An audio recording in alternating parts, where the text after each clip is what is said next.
Você que trouxe a tua Bíblia, abra a tua Bíblia, o segundo livro de Crônicas, capítulo 16. Segundo Crônicas, capítulo 16. Você pode glorificar ao Senhor. Glória a Deus. A palavra do Senhor, em 2 Crônicas, capítulo 16, eu vou ler só a parte A do versículo. Se você estiver sozinho, sem Bíblia, que alguém que tenha uma Bíblia possa estar pertinho de você, te ajudando para ministrar, compartilhar a palavra do Senhor juntamente com você, porque é importante que a gente tenha o hábito de ler juntos a palavra do Senhor, tá bom? A palavra do Senhor diz assim, capítulo 16, versículo 9, pois os olhos do Senhor estão atentos sobre toda a terra para fortalecer aqueles que dedicam totalmente o coração. Vou ler de novo. Pois os olhos do Senhor estão atentos sobre toda a terra para fortalecer aqueles que dedicam totalmente o coração. Amém? Pai, fala conosco, ministra a tua palavra, o teu recado santo e bendito. E traga, Senhor Jesus, aos nossos corações um ensinamento, uma palavra rema. Em nome do Senhor Jesus eu oro. Amém e amém. Glória a Deus. Você pode se assentar, irmãos. Ontem eu estava em casa e passava um filme que é a biografia do Steve Jobs. Ah, falei certo? E mostrava como que foi toda a evolução profissional do Steve Jobs, de como foi o surgimento da empresa Apple, né? E de como ela cresceu, e de como ela se desenvolveu. Quando nós olhamos para o Steve Jobs, podemos ver que a motivação dele era uma motivação correta. Ele queria fazer com que a tecnologia, que os computadores pudessem ser acessíveis por qualquer pessoa. Antigamente, esse tipo de tecnologia era acessível só a técnicos profissionais que tinham habilidades especiais. E aí, no coração dele, ele queria que esse tipo de tecnologia pudesse chegar a qualquer pessoa. Para isso, ele se junta com alguns amigos e junto com esses amigos começam a desenvolver alguns projetos para que o computador pudesse ser viável para todos nós. É muito bonita a história. Porém, no meio do caminho do seu crescimento profissional, ele fica tão fissurado com esse crescimento que ele esquece da verdadeira motivação. E aí as pessoas que estão perto dele começam a olhar para ele e ver que ele se transforma em outra pessoa. Ele se torna uma pessoa tão gananciosa no seu crescimento profissional que, como eu já falei para vocês, ele só pensa em si e quer crescer de qualquer jeito. Então ele esquece de família, ele esquece de amizade, ele esquece de um monte de coisa, ele só quer crescer, crescer, crescer, crescer. Num determinado momento da sua vida, ele passa a ser traído por pessoas que têm o mesmo coração que o dele. Assim como ele fez com os amigos e familiares, ele também foi vítima de homens como ele, que só querem crescer, crescer e crescer. Como que uma pessoa é mandada embora da própria empresa que ele criou? Isso é porque pessoas passam a ser tão gananciosas que não conseguem mais ver as pessoas e as suas necessidades. Elas só querem poder. A motivação dele era boa, mas a ganância o roubou. E é importante a gente entender isso, porque ele precisou cair para depois ele voltar às suas origens e às origens da sua verdadeira motivação, para daí ele ter a oportunidade de voltar à empresa que ele fez, que ele fundou, e fazer dessa empresa a empresa mais poderosa e mais valorizada do mercado financeiro. Interessante isso, né? Ele precisou levar um tombo para voltar às origens da sua motivação. Por que esse tipo de lição nós temos que aprender? Porque a maioria das pessoas precisam cair para cair em si do que elas deveriam fazer. Por que muitas vezes nós precisamos quebrar a cara para acordar, para nunca mais quebrar? Tem muitas pessoas assim. Tem muitas pessoas que só conhecem esta linguagem. Então ontem eu e a pastora, junto com alguns irmãos, participamos de um simpósio. E eu e a pastora participamos de uma sala que é uma sala só para professores de ITQ, professores de Instituto Teológico. E o tema ontem da nossa matéria era avaliação, como fazer uma prova, como elaborar uma prova. Porque para muitas pessoas prova é uma forma de avaliar o quê? O conteúdo aplicado, não é verdade? Você transmite um conteúdo, para você saber como o aluno absorveu o conteúdo, você faz uma prova. E a nota da prova que aquele aluno tira é uma maneira de você poder compreender mais ou menos como é que ele absorveu o conhecimento. Só que aí, a motivação correta é de o professor saber se a pessoa está retendo o conteúdo, mas também do professor saber se ele está passando bem o conteúdo. Então a avaliação do aluno serve para o professor aprender e serve para ver qual é o conhecimento do aluno. Nos dias de hoje, essa é a motivação que as pessoas têm numa avaliação? Não. As pessoas querem ter boas notas para poder alcançar suas metas. Não tem nada a ver com o resultado de prova, com conteúdo absorvido. Tem a ver com o sucesso que eu vou ter lá na frente.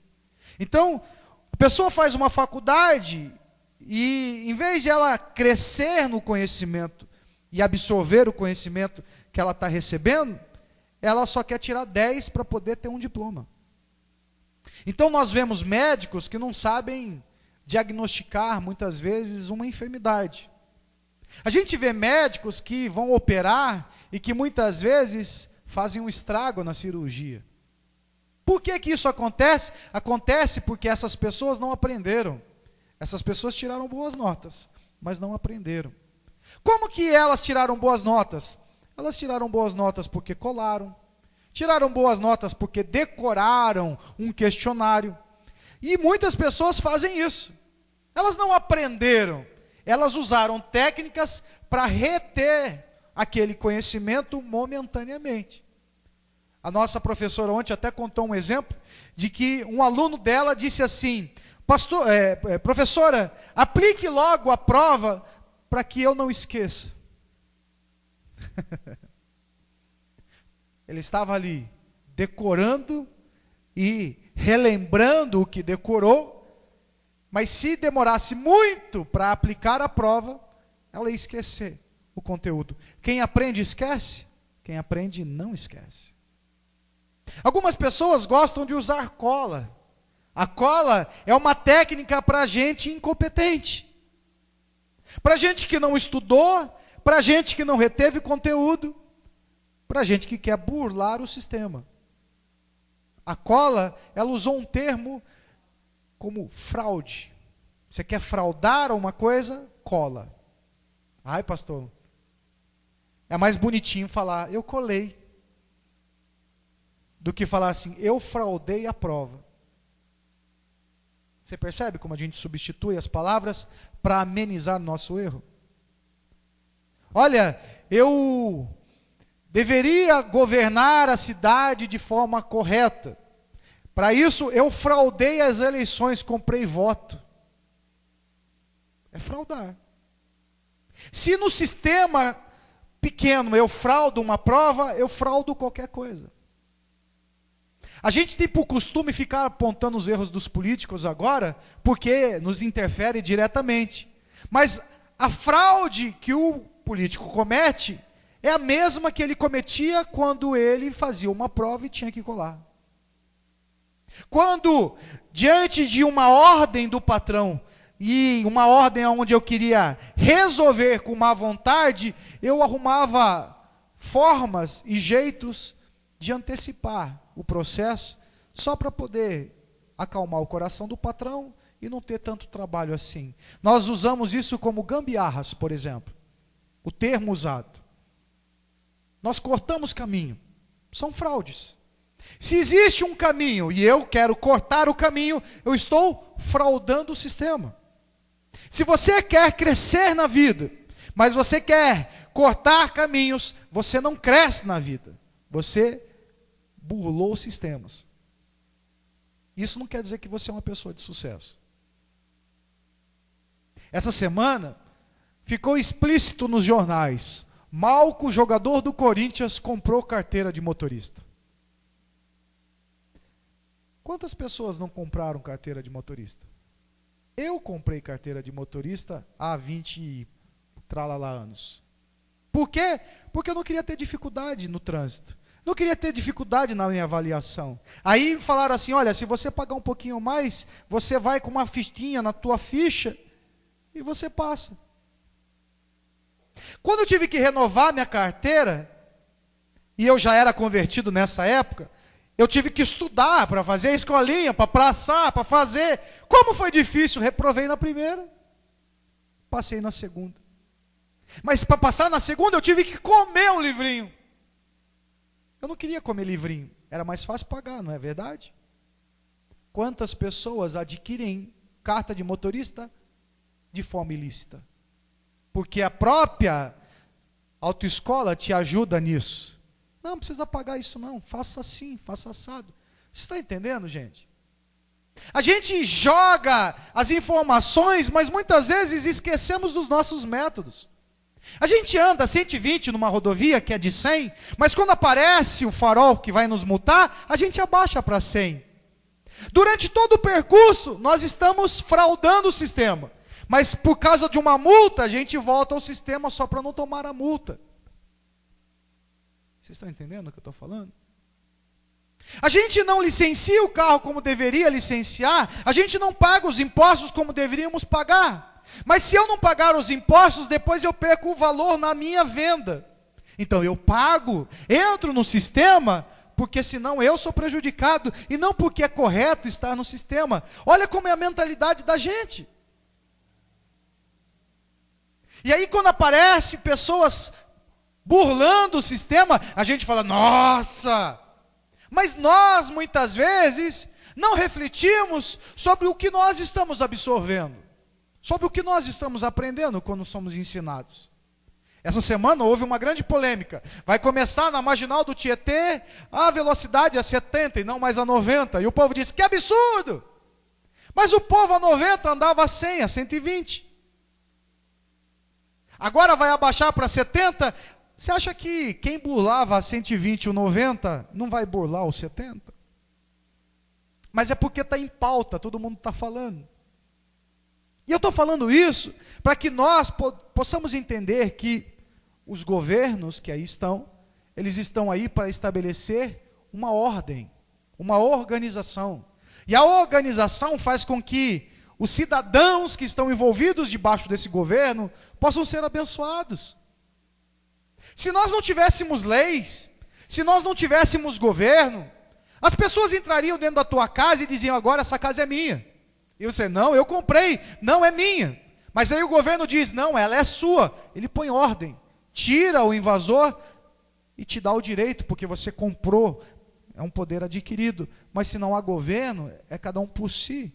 Então você tem que se armar para defender aquilo que você conquista. Isso é terra de ninguém, é terra sem governo. Nós precisamos entender isso tudo, porque cidadãos do reino de Deus agem com o governo do reino de Deus. E nós precisamos aprender isso tudo para voltar o nosso coração para o governo que realmente vai organizar a nossa vida.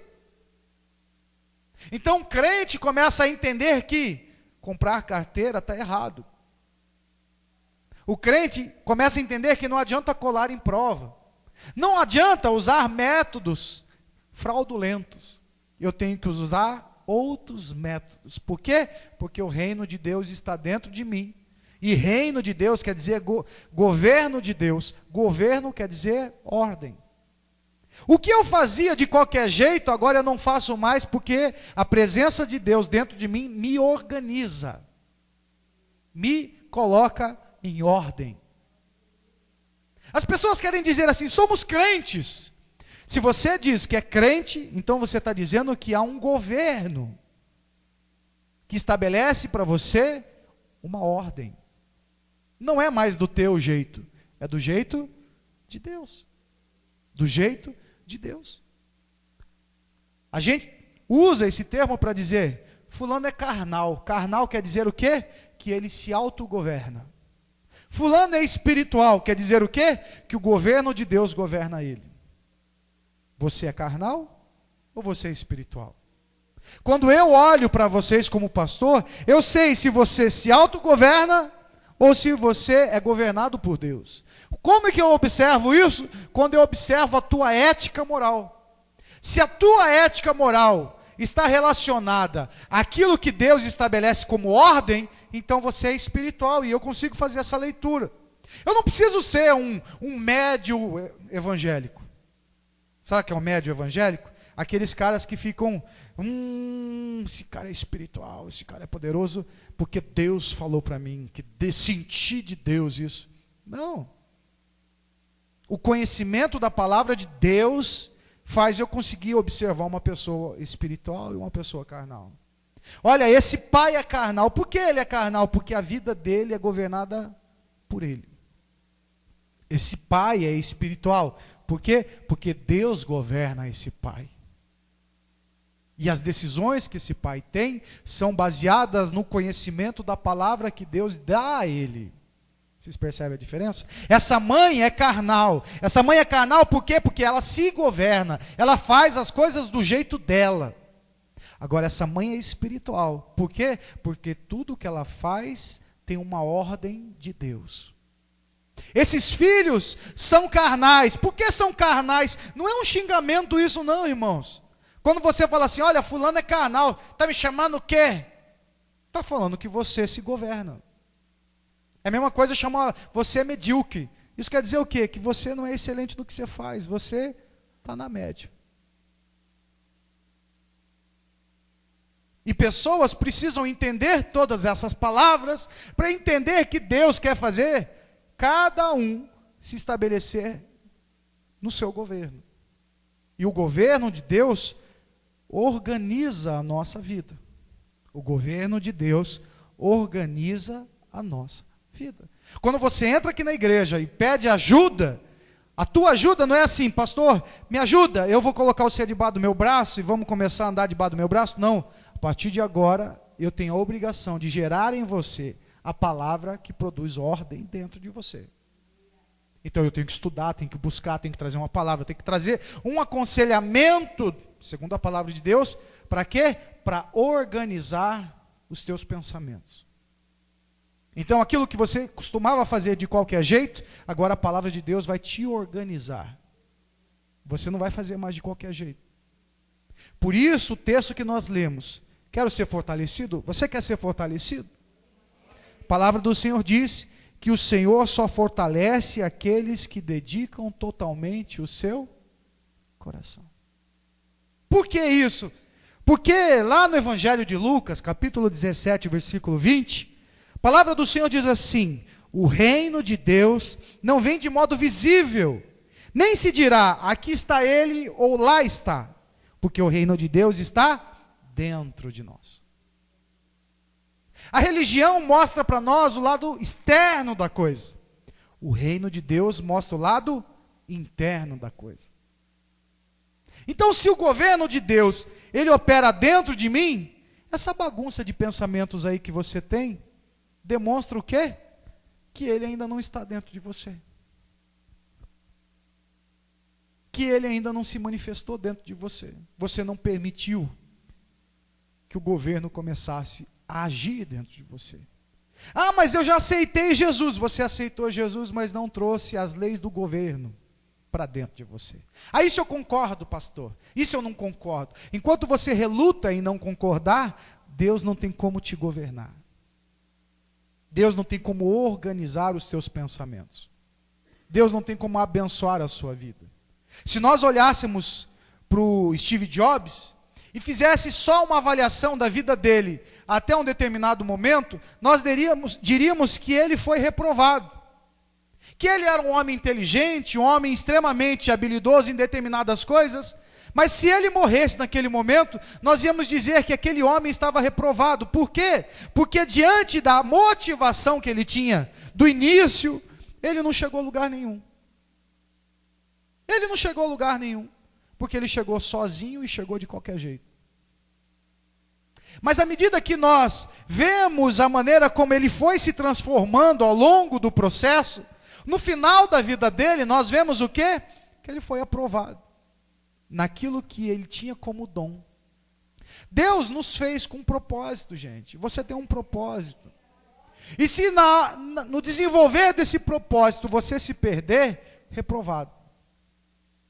E se no desenvolver desse propósito você conseguir vencer e realizar este propósito, aprovado.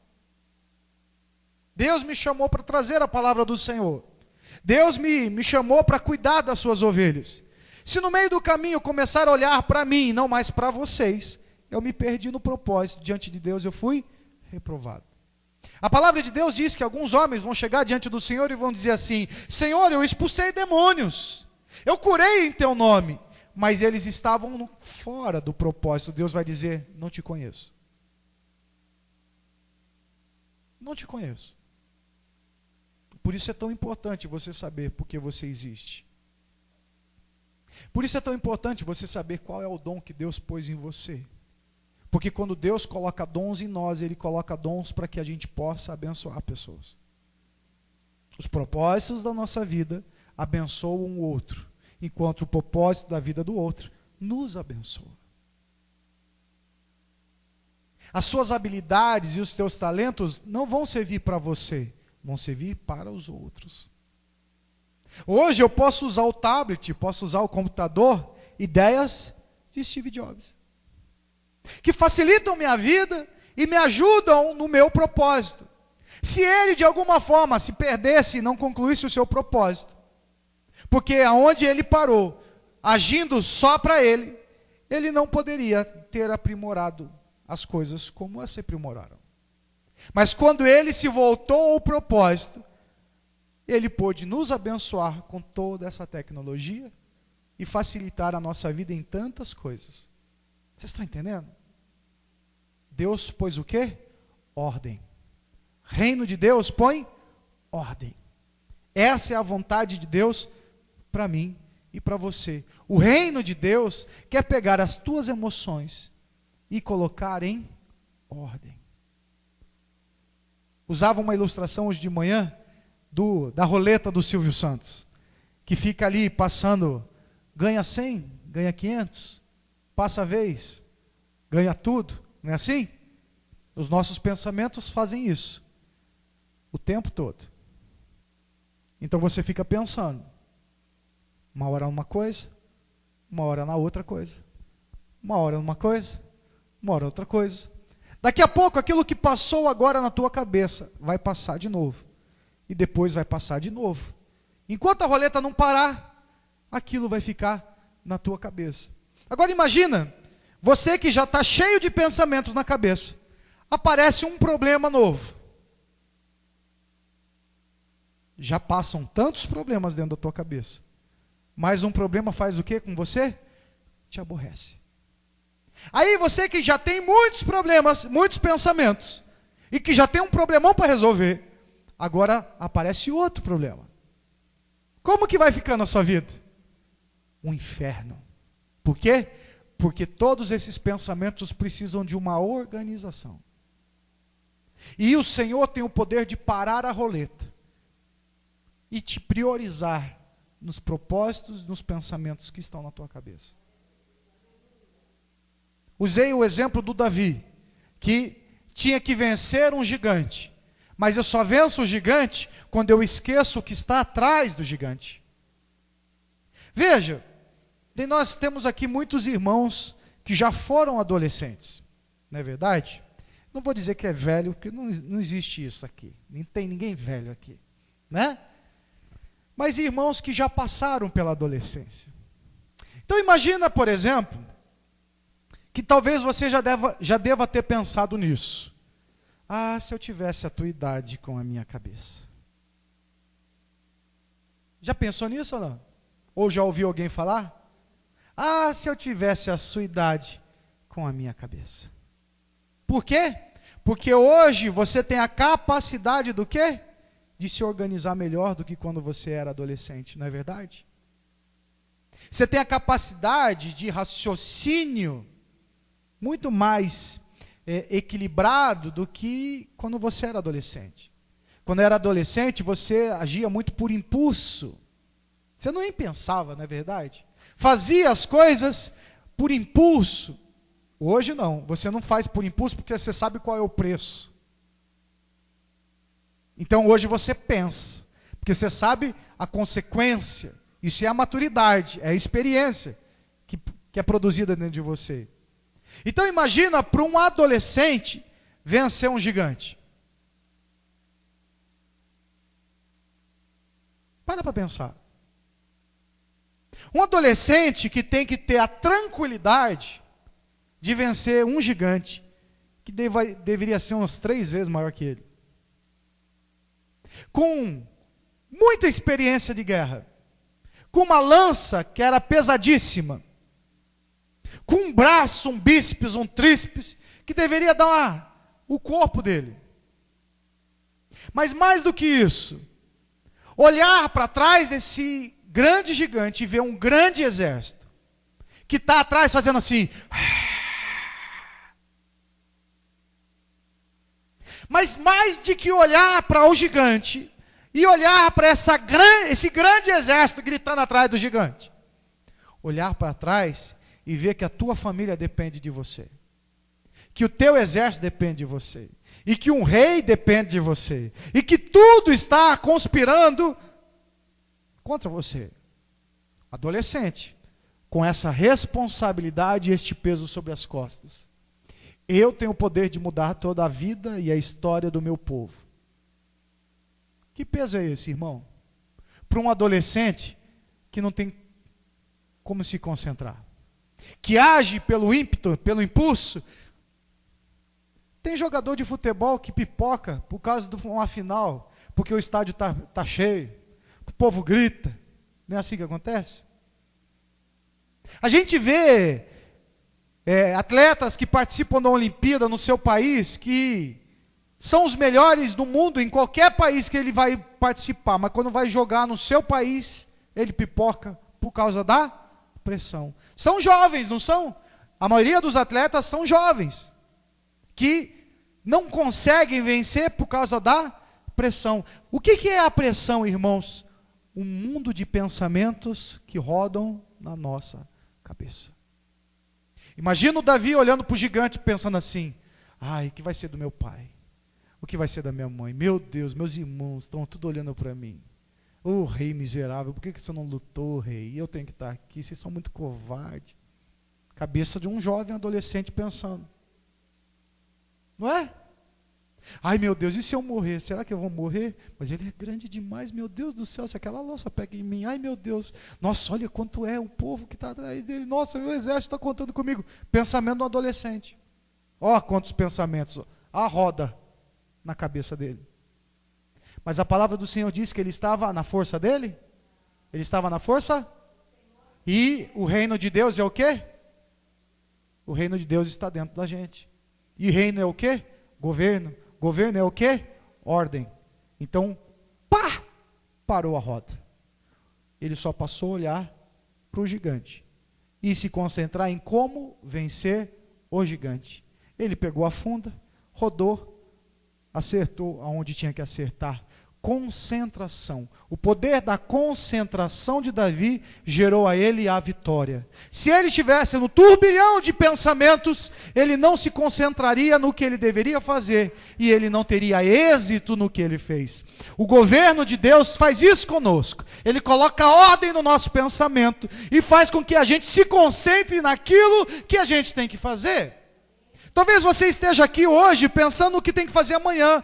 O reino de Deus vai falar assim: curta a sua família hoje. Amanhã, quando você acordar, 5 horas, 6 horas, 7 horas, e sair, aí você começa a pensar no que você tem que fazer amanhã. Mas hoje, eu te dei para viver com a sua família, para desfrutar com o seu filho, com a sua filha, com o seu esposo, com a sua esposa. Mas aí, quando eu não tenho o reino de Deus, eu fico pensando no que eu vou fazer no mês que vem. Eu fico pensando o que eu vou fazer daqui 2 meses. Eu fico pensando como vai ser a minha vida no ano que vem. E esqueço que Deus me deu um dia maravilhoso para eu viver ele hoje e desfrutar dele hoje. Mas eu não vivo o dia hoje porque eu estou olhando lá para frente aos pensamentos que ficam na minha cabeça. Você vai fazer uma entrevista de emprego. Veja só como que é o negócio. Eu já estive do lado de quem vai fazer entrevista e já tive do lado de entrevistador. Então, você vai fazer uma entrevista. Você tem toda a habilidade naquele projeto, naquela profissão. Você tem toda a técnica, está tudo na tua mão. Você senta na frente do entrevistador e começa a pensar assim: ai, eu preciso desse emprego, meu Deus. Ai, o que vai ser da minha conta de água? Ai, o que vai ser da minha conta de luz? Meu Deus, eu tenho 24 parcelas para pagar da geladeira. Ai, meu Deus, o que vai ser da minha vida nesse mês? Esse mês aqui acaba o seguro-desemprego. Ai, meu Deus do céu, o que vai ser da minha vida? Você consegue mostrar a sua experiência? Por quê? Porque seus pensamentos não estão em ordem. Eu coloco aqui a pessoa para orar. Chama o Ari, vem aqui, Ari, vem orar aqui na igreja. Ari em casa, sozinha com ela, ora com maior facilidade. Oh Deus poderoso, céu dos céus, da terra, Deus que criou todas as coisas, ela ora bonito, ela com Deus. Mas daí eu chamo a Ari para orar diante da igreja. Ela fica assim: o que eles vão pensar da minha oração? Qual é a nota que eles vão dar para a minha oração? Será que eu vou conseguir falar? Será que eu não vou conseguir? Deus, eu vou falar bonito, Deus. Não, eu vou falar simples, não vou falar bonito, não vou falar simples, não vou falar bonito. Daí ela começa: Senhor, amém. Por que ela não conseguiu? Porque os seus pensamentos não foram colocados em ordem. Algo que ela faz com tanta facilidade, chega aqui, ela não consegue fazer. Por quê? Não consegue ter tranquilidade, não consegue raciocinar, porque muitos são os seus pensamentos. O reino de Deus põe ordem. Se queremos ser fortalecidos, o meu coração precisa estar totalmente voltado para o Senhor. Por isso, se o meu coração não estiver totalmente voltado para o Senhor, eu não venço, eu não me fortaleço. E olha, eu não estou falando isso de religião não, porque a religião é o substituto que os homens encontraram para o reino de Deus. As pessoas não conseguem voltar o seu coração totalmente para o Senhor, então elas fizeram religiões. Elas não conseguem ouvir Deus e obedecer a Deus. Então, por elas não conseguirem ouvir e obedecer, o que eles fizeram? Substituíram o reino de Deus, o governo de Deus que atua dentro de nós, para a religião que atua fora de nós. Então, para você poder encontrar um pouco de felicidade na vida e um pouco de paz na vida, o que você precisa fazer? Faça um sacrifício. Suba a montanha, desça a montanha. Carregue uma casa nas costas, uma geladeira, um fogão. Saia dizendo santo, santo, santo por 1 quilômetro. Jogue o óleo, abana a pessoa, ponha fogo, pule de um pé só. Sacrifícios, a religião faz isso. Aí a pessoa pega um chicote, bate nas costas, amarra espinhos na coxa. Por quê? Porque de alguma forma ela está procurando uma forma de gerar paz e tranquilidade e organizar os seus pensamentos. Suba ao monte, fica no meio de um lugar do nada, senta, cruza as pernas e fica. Para quê? Para esvaziar os seus pensamentos. Para poder colocar em ordem, para você encontrar o centro da sua vida. Vocês estão entendendo? Tudo fora, gente. Tudo fora. A religião, ela quer produzir isso na gente. Quer estabelecer coisas, metas, métodos, para fazer a gente encontrar o quê? A organização dos nossos pensamentos. Você precisa achar o chakra, o sítio, encontrar qualquer coisa. Uma casinha na praia. Vocês estão entendendo o que eu estou falando? Nós precisamos entender, Jesus não veio trazer religião, Ele veio trazer ordem. Jesus veio trazer ordem. E a ordem atua onde? Fora? Não, dentro da gente. E aí eu quero finalizar essa mensagem lembrando para você, Pedro foi um discípulo aprovado, não foi? Mas Pedro foi aprovado por quê? Porque ele foi um dos precursores da igreja de Cristo no mundo. Ah, foi por isso que ele foi aprovado? Mas e quando ele negou Jesus, ele foi aprovado? Aprovado ou reprovado, irmãos? Aprovado ou reprovado? Reprovado? Porque ele negou Jesus? Acontece que todas as vezes que ele negou Jesus, alguém olhou para ele e disse, você é um discípulo de Jesus. Ele disse, não. O outro veio e disse, você é discípulo de Jesus. O outro disse, não. O outro veio, não, você é discípulo de Jesus. Ele disse, estou dizendo que não. As 3 vezes que ele negou Jesus, as pessoas que olharam para ele viram o quê? Que era um discípulo de Jesus. Jesus veio fazer o quê? Discípulos.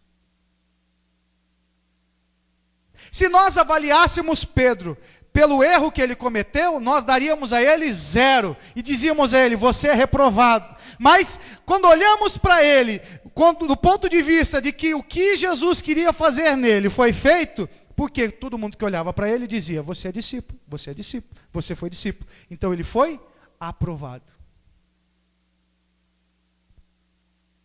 E aí a gente tem por costume avaliar as pessoas pelos erros e acertos. Você é de Deus, você não é de Deus. Por quê? Porque você erra muito. Você acerta muito. Você é de Deus porque você faz tudo certinho. Se você fosse Deus por fazer tudo certinho, um jovem que chegou até Jesus e disse assim, o que eu preciso para herdar o reino? Ah, você precisa cumprir os mandamentos. Ele falou assim, já cumpro todos. Então se você quer ser perfeito, venda tudo que você tem e dê aos pobres. Ele ficou triste. Ele não cumpria tudo? Cumpria. Mas aos olhos de Jesus ele foi reprovado. Por quê? Porque o reino não estava nele.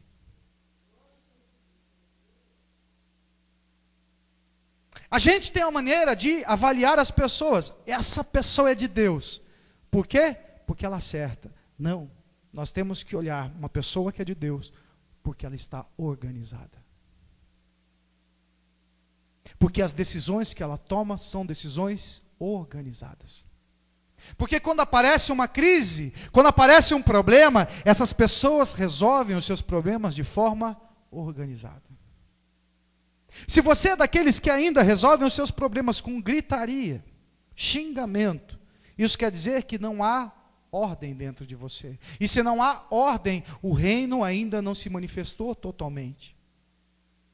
Algumas pessoas acham que ser crente, vir à igreja, levantar as mãos, dar glória, glória, é a demonstração que somos discípulos de Jesus. Não, a demonstração que você dá que é discípulo de Jesus é quando você demonstra que dentro de você as coisas estão sob controle. Isso quebra paradigmas, não? Isso quebra paradigmas. Porque nós achamos que a maneira de avaliar uma pessoa de Jesus é usando a regra da religião. Então medimos as pessoas pela maneira que a religião avalia, e não pela forma que o reino avalia. O reino diz que todos nós erramos e pecamos. Mas a palavra do Senhor diz que O reino está dentro de nós. Calma aí. O reino está dentro de nós. E não há ninguém que erre. Não há ninguém que diga que não seja pecador. Todos são pecadores, então todos nós erramos. Então, se todos nós erramos e mesmo assim Deus nos ama e nos dá o direito de viver a glória e o reino, isso quer dizer o quê, irmão? Que nós não somos avaliados por Deus por aquilo que nós produzimos de forma religiosa. Nós somos avaliados por Deus pela maneira como eu e você nos relacionamos com Ele. E o nosso relacionamento com Deus determina a paz que eu tenho. Estou sem paz, não tenho relacionamento com Deus. Não tomo decisões de forma equilibrada, não tenho relacionamento com Deus. Ajo de forma precipitada, todas as vezes enfio os pés pelas mãos. Todas as vezes os meus problemas só são resolvidos à base de brigas, de xingamentos, de confusão. Eu não tenho o reino de Deus. E o Espírito de Deus manda eu ministrar essa palavra no coração de vocês, para que vocês entendam que o teu pastor está aqui não para pregar uma religião a você. O teu pastor está aqui num propósito, e eu não vou abrir mão desse propósito. Estou aqui para combater a religiosidade. Porque a religiosidade faz a gente ficar bonitinho por fora e podre por dentro. Mas o reino de Deus pode até deixar as coisas do lado de fora feia, mas dentro de mim está bonito. Por isso a gente vê João numa ilha de Pátimos, onde todo lado de fora era horroroso, mas ele estava na presença de Deus, porque o reino de Deus estava dentro dele. Você pode estar num lugar terrível, horroroso, feio, mas se o reino de Deus estiver dentro de você, esse lugar fica abençoado, bonito. Por quê? Porque você muda o lugar, e não o lugar que muda você. Quando o Senhor diz que onde eu ponho as plantas dos meus pés, ponho as mãos, abençoado está, é porque aquele lugar se transforma quando eu entro com o reino dentro de mim. Se você tem um lugar, uma festa, e essa festa é um lugar horroroso, você fala assim, eu não vou, só tem gente carnal, só tem gente feia, eu não vou participar desse lugar. Mas se você estiver com o reino de Deus dentro de você, mesmo que você tenha que entrar num lugar como esse, o lugar se transforma. O lugar se transforma. Se você tem que estudar num lugar que é podre, quando você entra com o reino de Deus, o lugar se transforma. Se você tem uma família podre, quando você entra com a presença do reino de Deus, a família transforma. É você que determina. Por isso que algumas pessoas te procuram. Pastor, todas as vezes as pessoas me procuram. Acontece um problema, me procuram. Acontece uma coisa ruim, me procuram. Aparece um problema, me procura. Você já parou para pensar que você está sendo procurado para pôr ordem? Mas você põe? Ou você põe mais fogo? Você põe mais fogo ou põe ordem? A esposa chega para você e diz assim, olha, o dia foi tão difícil. Aí você diz assim, não enche o saco. Eu também tive meu dia ruim. Você não sabe do meu dia. Ou ela busca em você a organização de pensamentos, porque você tem o reino de Deus. E a tua paz vai gerar paz nela. Os teus filhos procuram você. Por que procuram você? Porque eu sou mãe, eu só resolvo o problema. Só que aí muitos filhos não procuram os pais. E por que não procuram os pais? Porque os pais aumentam o problema. Os pais têm o poder de fazer o quê? Pôr fogo. É oxigênio no fogo. É gasolina no fogo. Aí os filhos omitem dos pais as informações. Por que omitem? Porque os pais pioram o problema. Se o reino de Deus está nos pais, o pai faz o quê? Organiza o problema. O filho está com problema na escola, está sofrendo bullying. O pai que tem o reino de Deus fala assim, filho, não esquenta não. Isso vai passar. Vamos focar nisso aqui, ó filho, você vai estudar para isso, para crescer nisso, você vai ser isso. Aí o pai que tem o reino de Deus faz o filho voltar ao foco. O pai que não tem o reino de Deus vai lá e quebra a cara dele, chuta, tá com uma pedra. Pega uma marreta, pega uma coisa, leva um revólver, põe uma faca. Você percebe a diferença? Deu na tua cara, soca ele, pisa na cabeça dele, dá um jab, uma gravata, uma voadora. Vou pôr você para fazer arte marcial. Você dá uma gravata nele, quebra o pescoço dele, faz com ele como faz com a galinha. Você percebe a diferença? Um pai que tem o reino de Deus faz o filho focar. Ele organiza os pensamentos do filho. Um pai que não tem o reino de Deus faz o quê? Age na carne, na motivação da carne. E o filho que já está cheio de pensamentos ruins, ele vai só potencializar esses pensamentos. É como se a roda que rodava a 10 por hora passar a rodar agora a 20, 30, 40. Cabe a você. Aqui na igreja, a gente tem tanta gente carnal aqui na igreja, que às vezes nós queremos orientar para a vida dos irmãos ser melhor. Aí você fala assim para o paizinho, assim, paizinho, olha, você tem que fazer isso com o teu filho. O pai que tem o reino de Deus, ele fala assim, entendi, pastor. Ele vai, se organiza e melhora o seu relacionamento com o filho fica uma benção. Mas pais carnais faz o quê? Esse pastor está pensando o quê? Se mexer comigo, vai ver. Aí o que ele faz? O filho ouve ele fazer isso, e o filho vai potencializando essa raiva junto com o pai. São dois carnais agora, não era mais um, agora são dois carnais. Aí tem a mãe que é carnal também. Aí a mãe também já entra na... E aí é o pai, o filho e a mãe carnal. Aí tem mais 2 irmãos, 3 irmãos, 4 irmãos. São pai, a mãe, os filhos, 10 filhos, tudo. Se tivesse um pai com o reino de Deus, a mãe se organizaria, os filhos se organizariam, todos seriam abençoados. É ensinamento da palavra de Deus, gente. Ensinamento de Deus para abençoar a sua vida, a sua família. A palavra do Senhor diz: os olhos do Senhor estão atentos sobre toda a terra para fortalecer aqueles que dedicam totalmente o teu coração. Deus quer te abençoar.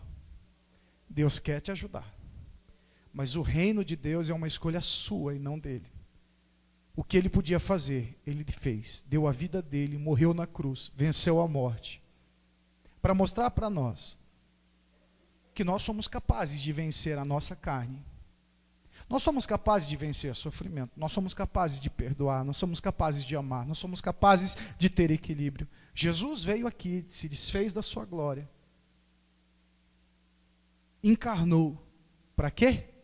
Para que mostrar para nós que um homem é capaz de fazer as coisas, se o reino de Deus estiver nele. Você é capaz. Vou falar de novo que acho que não entenderam. Você é capaz. Enquanto você se governa, você diz que não é capaz. Ó, nota 10, você aprendeu. Quando você se governa, você é incapaz. É isso mesmo. Você se governando, você é incapaz. Mas se você tem o reino de Deus, aí você é capaz.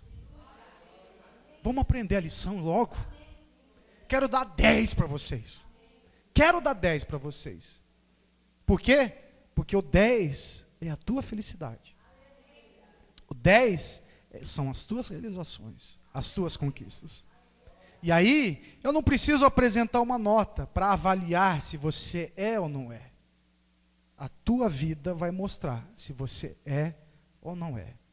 Isso não quer dizer que você não vai errar. Você vai continuar errando. Mas as pessoas vão olhar para você. Você é discípulo, não? Você é discípulo, não? Vocês são discípulos. Pelo menos dizem que são. Deixa as pessoas verem isso, então. Como? Sendo organizado dentro de você. O Espírito de Deus, eu falei isso de manhã, eu vou falar de novo. Me disse que muitos de vocês são quartos de crianças ou quarto de adolescentes. Depois de uma semana de férias. Que os teus pensamentos é a meia jogada em cima do não sei da quê. Que os teus pensamentos é o sapato debaixo da cama. é a poeira debaixo do tapete, é a blusa socada no guarda-roupa. Os teus pensamentos são isso. Hoje Deus está como uma mãe dizendo para você, vai lá no teu quarto, arruma a casa, arruma o quarto, está uma bagunça. Ah, eu não vou. Vai. Arruma o quarto. Deus quer abençoar você.